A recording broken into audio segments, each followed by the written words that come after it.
Does the power reside with the president to make large scale or, rifts, or do they have to consult Congress first? Your thoughts on this issue? It's an incredibly important ruling, incredibly right.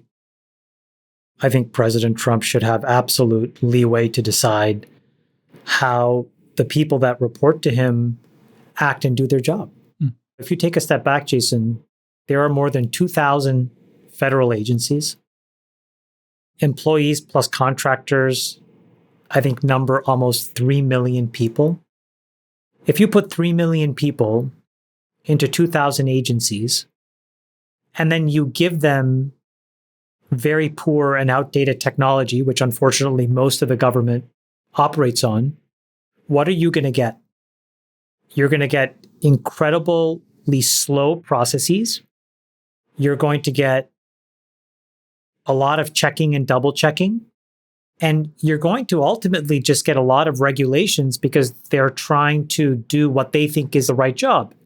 So since 1993, what have we seen? Regulations have gotten out of control. It's like 100,000 new rules per some number of months. Like, it's just crazy. So eventually we all succumb to an infinite number of rules that we all end up violating and not even know it.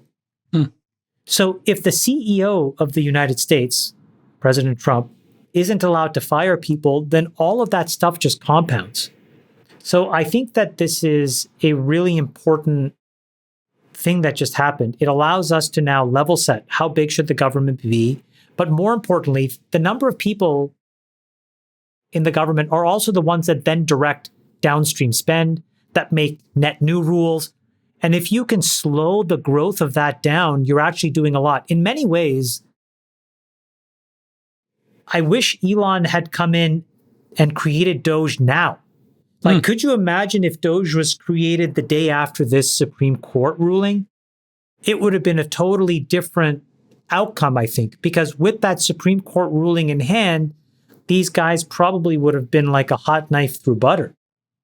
Travis. So I think it's a big deal. Except that ruling doesn't happen without Doge. That Doge caused that ruling to occur. True. Well, the EO did. You could have passed the EO, right, which but triggered the lawsuit. That was all Doge style, though. You know what I'm saying? If he wasn't firing people, they probably wouldn't felt the need, to your point, Travis, to actually file this. But Travis, if you are living in the age of AI, efficiency right now, operations of companies is changing dramatically. Can you imagine telling somebody you can be CEO, but you can't change personnel?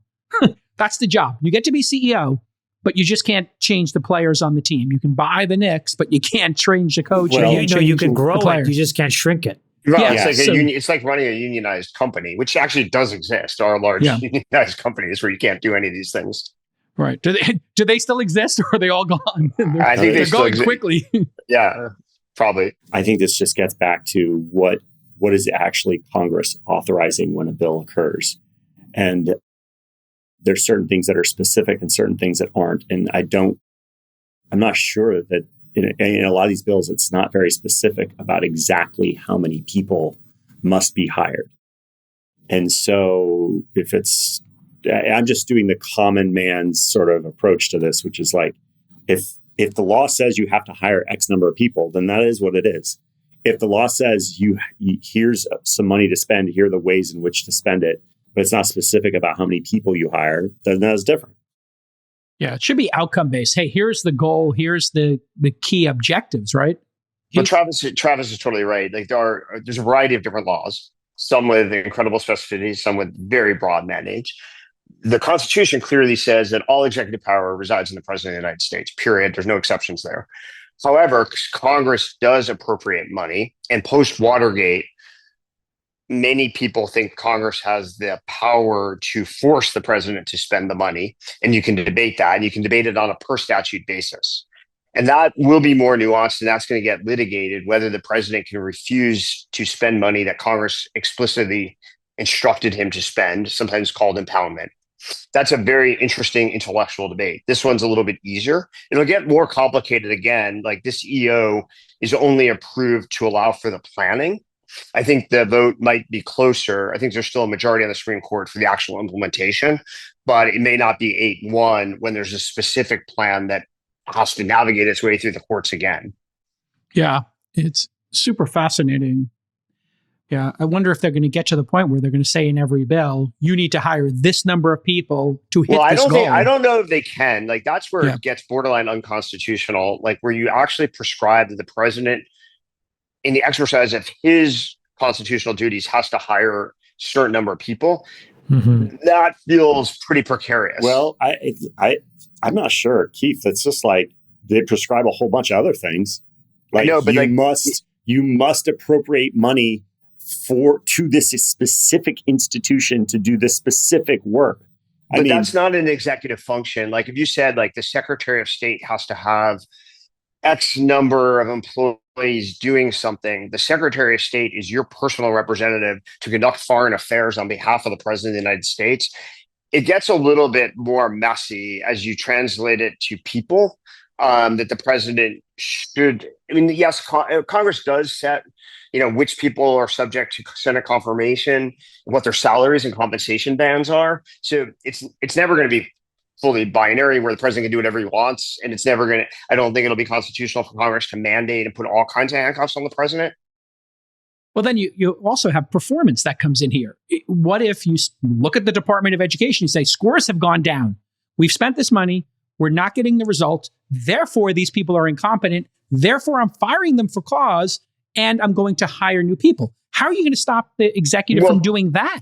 There's been a bunch of litigation, in parallel to this litigation about the president's ability to fire people. And for the most part, the Supreme Court's basically, with maybe the exception of the Federal Reserve chair, said that the president can fire pretty much anybody he wants. I mean, that's the way to go. Is like, I hate to be cutthroat about it, but if the results aren't there, I think if they're if they're a presidential appointee, the president should be able to fire you at will. Just like if you were a VP at one of our companies, the CEO should be able to fire you at will. But what about, Keith, if the whole department sucks? Hey, you guys were responsible for early education. You had to put together a plan. The plan failed. Everybody's fired. We're starting over. Like, you should be allowed to do that. How are we going to have an efficient government? Some of these departments were created by congressional statute, like the Department of Education in 1979. And you're right, every single educational stat has got worse in the United States since the department was created. But there is a law on the books that says there shall be a Department of Education. So you may have to repeal that.